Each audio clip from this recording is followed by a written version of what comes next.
تو سوئے ہماری قسمت مٹا دو سارے ہمارے خطرات میں باقی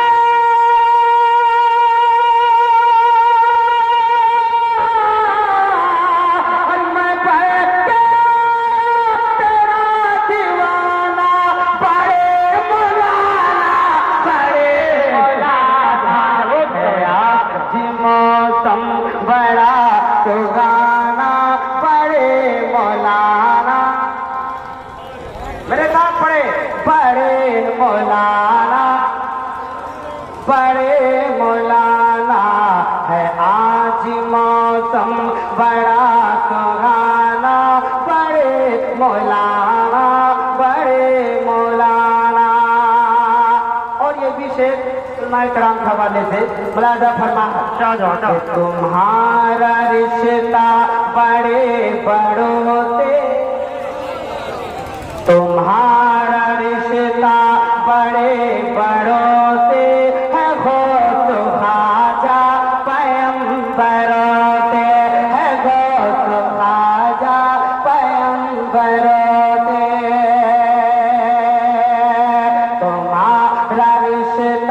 تمہارا رشتہ تمہارا رشتہ بڑے بڑوں سے ہے غوث خواجہ پیغمبروں سے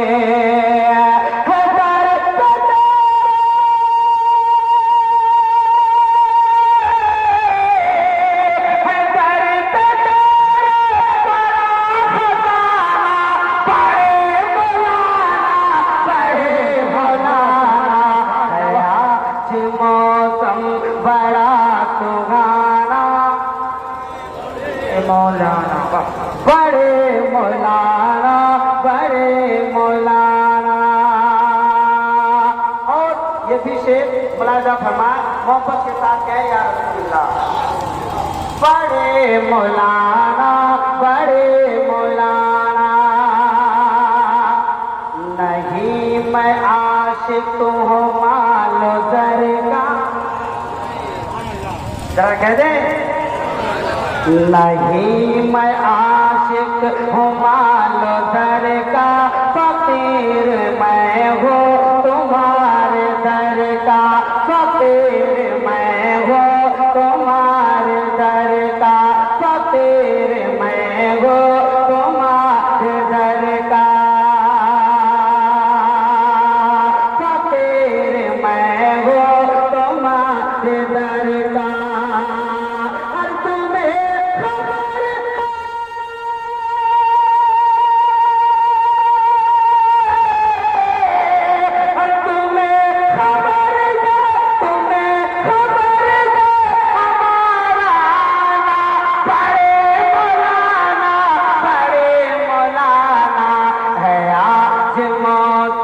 بڑا سگانا بڑے مولانا بڑے مولانا ہے آج موسم بڑا سگانا بڑے مولانا بڑے مولانا اور یہ بھی شعر ملاحظہ فرمائے کہ نبی کی تجھ پہ نبی کی تجھ پہ